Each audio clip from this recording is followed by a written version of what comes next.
What's up, you data-hungry Amazon sellers? This is your host, Tommy Berenger of the Sell, Rank, Win podcast for Merchant Words. And in this podcast, we give you the answers to your most burning questions, actionable insights that you can take away and implement into your business today. So let's go ahead and dive right into today's episode. What do you say? Let's go. What's going on, everybody? Welcome to the Sell, Rank, Win podcast for Merchant Words. I'm your host, Tommy Berenger. And as always, we have a very special guest on with us today. My next guest is an Amazon inventory management expert and the co-founder of SoStocked.com, which is an Amazon inventory management software. She's also a seven-figure Amazon seller, speaker, and consultant. Her regular clients include 7- and 8-figure sellers as well.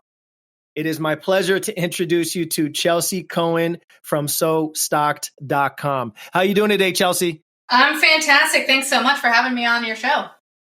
Absolutely. Thank you for coming on. Much appreciated. I'm sure you are very busy. The pre-convo we were having before we got on here, it seems like you are a serial entrepreneur like myself. So very cool to hear. For very sure. Cool to speak to a fellow entrepreneur. So that's very cool. So tell us a bit about how and why you got into selling on Amazon. Mm-hmm. Sure. So I had been looking for something to, get out of the normal 9 to 5, working for somebody else.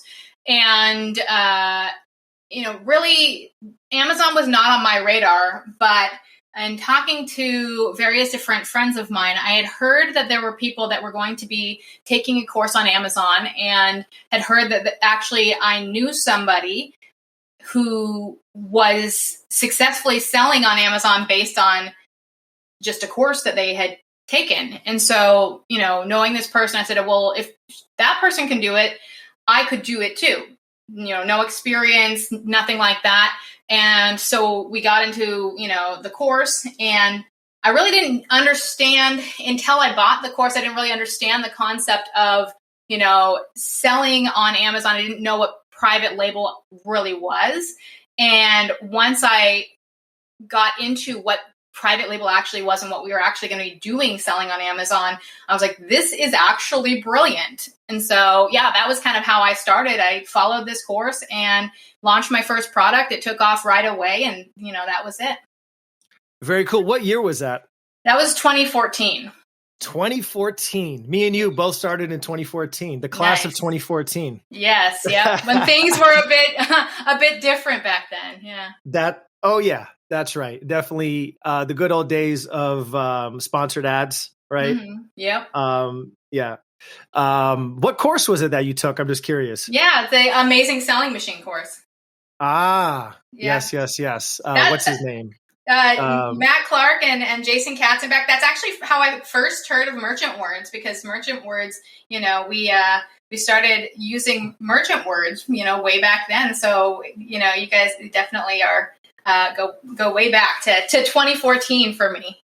Yeah, no, we started collecting. We were the first to start collecting Amazon buyer search terms in 2012, first to market, and we're still here and continuing to make the software better as always. Yeah. Yes. Very cool. Very cool. So how did you decide to pivot into the inventory management space from selling on Amazon? Yeah. So it was really out of necessity. I looked at my profit margins, and there are some things that as the products season within a specific category, prices start to go down as competition comes in, but I felt that there was margin that I could get back. And so I started looking at where am I, hemorrhaging, and inventory became a huge part of what I realized is that I was running out of stock. I was overstocking. I was, sending in too much inventory, paying too much in storage fees, loans on inventory that I really didn't need to buy, and interest on that. And all of those little things, it was a little bit like death by paper cuts, and I wanted to kind of stop the bleeding on that. Yeah, so just kind of fixing a problem that you were having, right? Yeah, exactly. And I thought it was going to be easier than it was. I got the data, started looking at it, and it actually started taking a lot of time to analyze the data. It became one of my full-time jobs, and I wanted to find a tool that could help me with it. So obviously I was like, well, so there's got to be a software for this. And so I started trying out certain softwares, and nothing really was doing what I wanted it to do. I wasn't able to customize it the way I wanted. I also couldn't understand some of the numbers because, you have these algorithms and the math is not easy. And, there's something, some of these algorithms don't even tell you what they're putting into it, what the calculations are. And, I have a little bit of a bookkeeping and accounting background, so numbers always have to make sense to me. And the numbers just didn't make sense. And I, started kind of getting frustrated and, turned to ask my friends what they were using.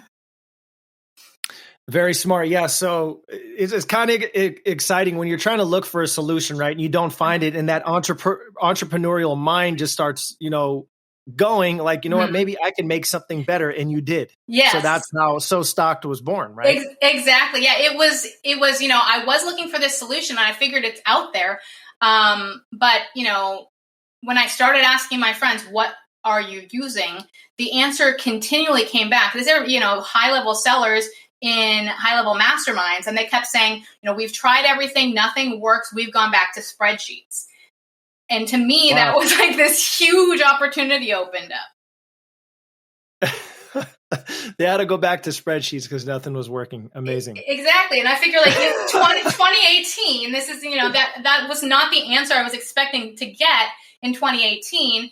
And so I figured, well, I just need to find somebody who knows how to do this stuff and, then make it happen. It sounds like so easy, just find somebody who wants to go into business, and build me a software. And right. And, it's like one of those things. But as soon as I opened myself up to that possibility, 2 weeks after making the decision that I was going to do that, I went and spoke at an event right outside of Houston, Texas. It was a very small event. And one of the late entry speakers who came in was Dan Fernandez. He's the founder of Thomason.com. I'm not sure if you remember Thomason back in the day. Yes. Yeah, 2015. Yeah. So I knew Thomason, and so we ended up hanging out, a small group of us, him included, the whole weekend. And he kept saying that he was so bored. He needed a new SaaS project, a software as a service project. I'm sitting here going like 2 weeks ago, I decided that I was going to find somebody. And I have someone literally, staring me in the face saying they need a new project. And I have a new project. And so we kind of like, awesome. Yeah. So it's just, fell into this. He has a team of developers. His business partner is, a marketing, a brilliant marketer. And so I just kind of plugged into their system. They're basically serial software builders. And we put this together and it took off from there. Beautiful marriage. So that, how long, I'm just curious, how long did it take you guys to create the MVP for SoStocked? Let's see, 2018 we started, and it was mid 2000. I would say April or May of 2018 is when we actually started wiring out the structure. We ended up being able to go live in July of 2019. So we thought it was going to take 4 months. He was, we started in April or May. He's like, we'll have something to launch by October. No, it was the following July. So everything in software takes longer, much longer than you expect it to. But we launched in July to 25 people. We always did it was a paid launch. We've never done a free trial because we wanted to build the software with sellers. And that's what we really did, is that we've slowly launched. We've slowly had these kind of series of launches, bringing in sellers and then getting feedback. And really for the first year and a half, Dan, my business partner, and I, the founders, were the only ones talking to sellers. He handled the help desk. I onboarded every single seller that came in. And so all of the feedback that we got came directly on the founders' ears. Very cool. Very cool. And the most important thing is that you guys are up and running now and doing well. That's awesome. Yep. Sorry. Yeah. Just, I didn't want to lose my user or my listeners there for a second because the product management nerd came out of me because I'm also the PM for Merchant Words. So that's why I wanted to ask that, but okay, let's get back. Okay. You Amazon sellers, we're getting back to it. Okay. Just a second. All right. So now, Chelsea, please let all the listeners know out there, why is it so important to stay in stock? Yeah. So it's actually more important than ever to stay in stock. The most important thing used to be around the concept of ranking and profitability, that, you go out of stock and then you start to lose some rank, and that you would also, lose out a lot in profitability. People they underestimate the amount of profit that they're losing when they go out of stock.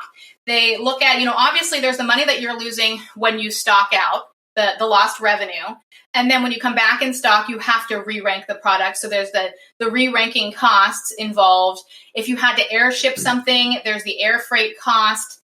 But the portion that sellers don't think about is if you stocked out because of marketing. Say, for example, you went into aggressive, sponsored ads and you ran yourself into a stock out, which, let's be honest, agencies do this all the time to their clients.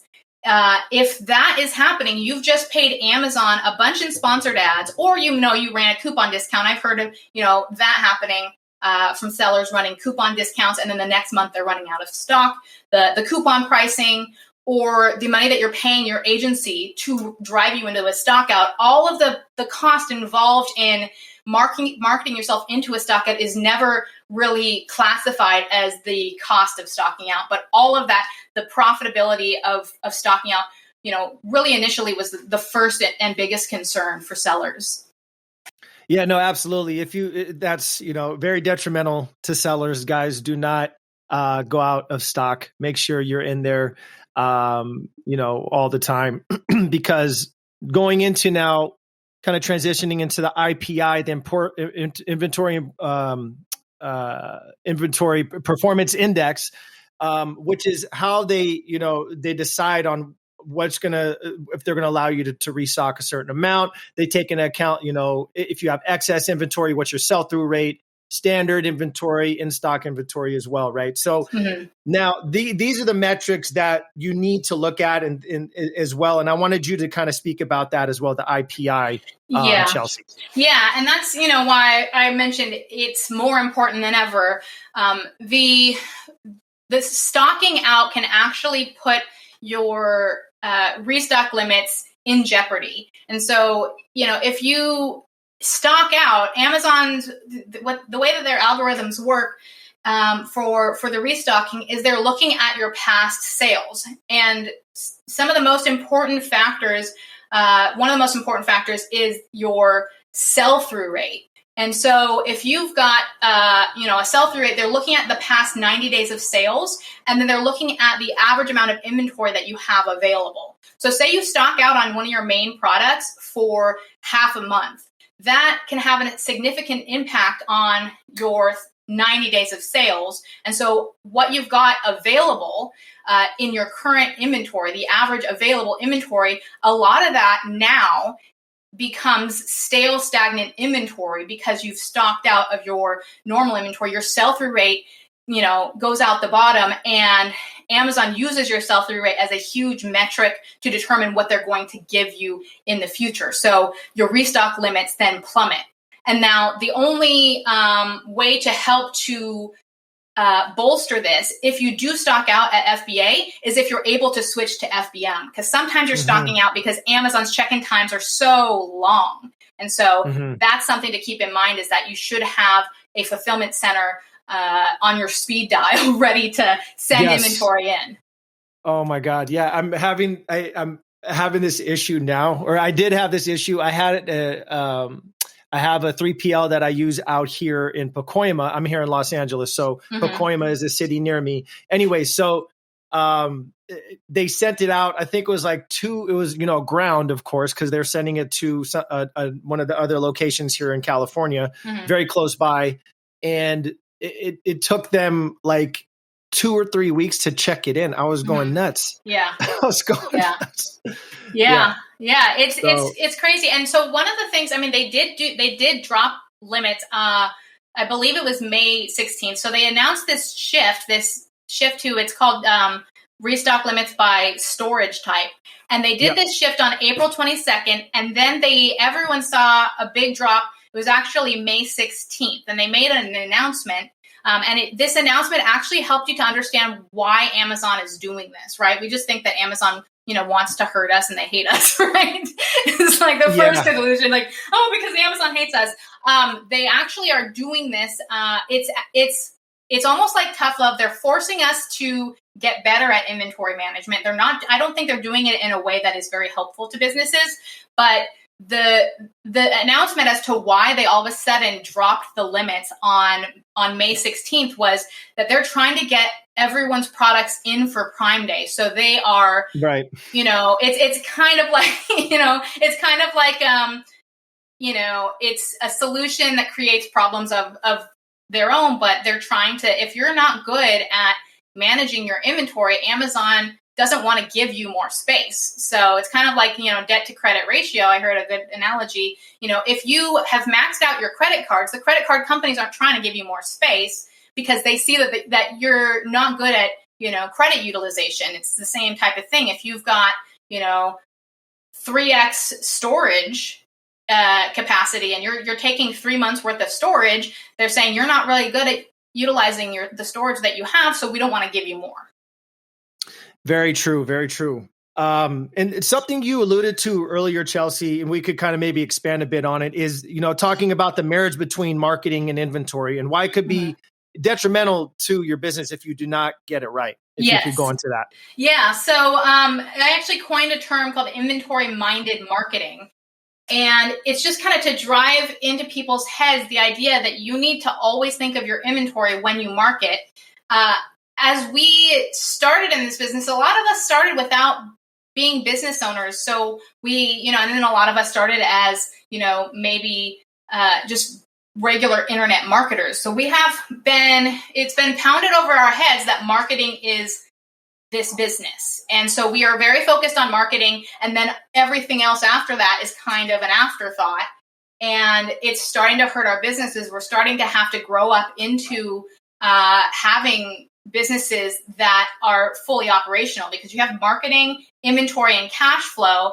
And so you have to have those teams working together because the marketing team could do something brilliant. But if you don't have enough inventory to sustain, it actually hurts the business rather than helping it. Absolutely. Totally agree. You got to get that right. Got to get those numbers right. Now, I've had this issue myself as well. And I know that you're the perfect person to talk about with this is, the inventory issues when an Amazon seller is trying to scale. Mm-hmm. Can you go over some of the pain points there and then also maybe how to overcome them? Mm-hmm. Right. Yeah. I mean, when you're trying to scale, obviously cash flow is one of the biggest issues that we talk about. But the first question is, well, how many times have you gone out of stock in the last year? Right. And so part of the problem that people have is that they wait too late to actually place their orders because they have those cash flow issues, because they know they're going to have to pay their suppliers. So they wait a little bit too late because they don't feel like they can, make those payments. And so, some of the challenges, especially as lead times get longer and longer, that initial payment is a little bit easier, but then those payments, at the end, the 70%, usually people are on a 30%, 70% payment terms. That 70%, you have trouble. So you're, ordering smaller orders, trying to order them more frequently, but then the production schedule gets pushed back, the shipping schedule gets pushed back. And what used to be, say, a 60-day turnaround, a 60-day lead time, now becomes a 90-day or 120-day. And how can you sustain the cash flow at that point? And so one of the solutions in terms of cash flow would be working with your supplier, and maybe you can place a large order of, a 3 months order of inventory, pay the 30%, and then have them hold a portion of your inventory and only send 1 month shipments of your inventory, because what you can establish as a payment terms agreement with suppliers most times is that they will hold your inventory sometimes for free for up to those 3 months, and then they'll only have you pay the other 70% of what you shipped out. Very smart, because if you have a very good relationship with your manufacturer, they will, most of the time I found in my Amazon business, they will let you just keep the product at their warehouse and for free. They didn't even charge me for it, which was awesome. Mm-hmm. Yeah. So yeah, very cool to do. Or of course, if you have, if you know the owner of a 3PL, they just let you hold the stuff there. You could get that for free too, probably, or at a discounted rate. Mm-hmm.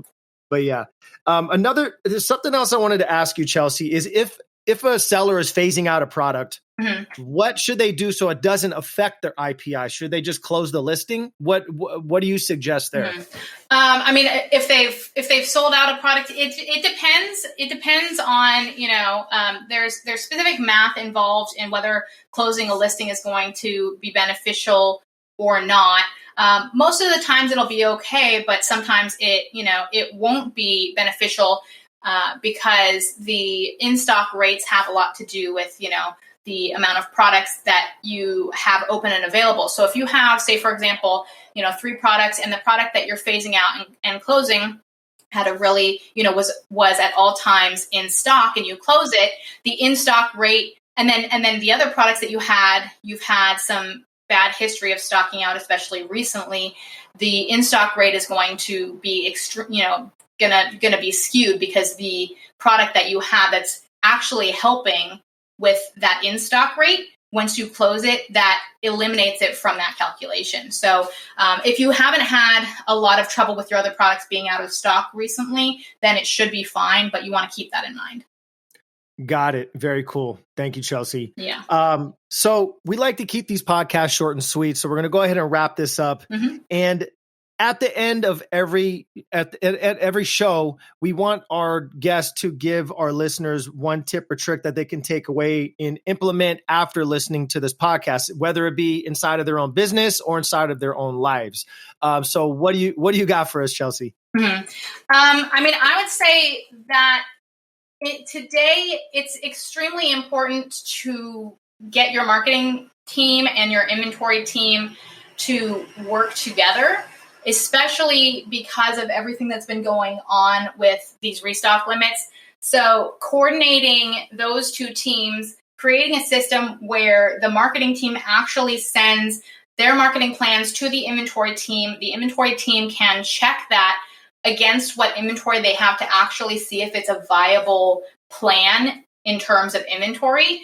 And then also for inventory to send reports to marketing, send reports in terms of, say, stocking out. Is there any possibility that the inventory will stock out? Which SKUs should they actually start pumping the brakes on? Because you could prevent a stock out if you actually get prior notice. So sending a stock out risk report, sending a liquidation report, right? Certain, if you have anything under, say, 5 units a day, maybe that makes sense for your business. Anything selling less than 5 units a day is something maybe you want to put on a liquidation list. Anything that you have overstocked, maybe over 60 days stock, you want to start pushing heavily, because the marketing team now has to be responsible for the entire catalog. They used to be able to just push bestsellers, but nowadays they actually have to push all inventory, because they need to help add towards the total sell-through. And so they need to actually market across the entire catalog.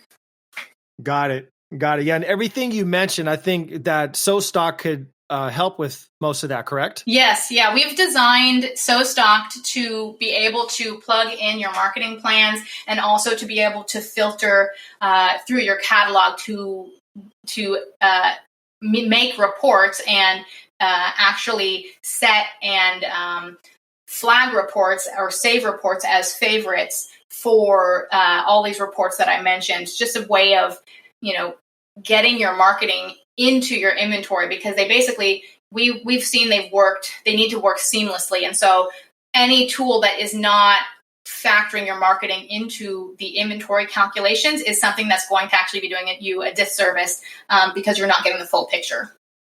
Very cool. Very smart. Very smart. You guys need to go check that out. If you're having inventory management issues, SoStocked.com for sure. So Chelsea, where can people find you? Where can they contact you? Some socials, if you got any. Yes. Yeah. So we made this very easy because I get this question whenever I'm on a podcast. Go to SoStocked.com/connect. And you'll be able to get my socials, find a place to reach out to me, get a demo of the software and check it out. Very cool. Well, thank you so much, Chelsea. We're gonna end this podcast right now. So I just want to say thank you so much for coming on with us today, taking time out of your very busy schedule. And yeah, I think we need to get you on again at some point later on down the road. But again, thank you so much for coming on, and hope to talk to you soon. Yeah, thank you for having me. All right. Bye. Bye. All right. Thank you guys so much for listening. And if you got any value out of this podcast at all, please let us know at the place that you listen to it at, whether it be iTunes, Stitcher, whatever it is. Give us some love, give us an awesome review, and let us know maybe some things you want us to talk about on the next podcast. Until next time, guys, stay awesome and be awesome.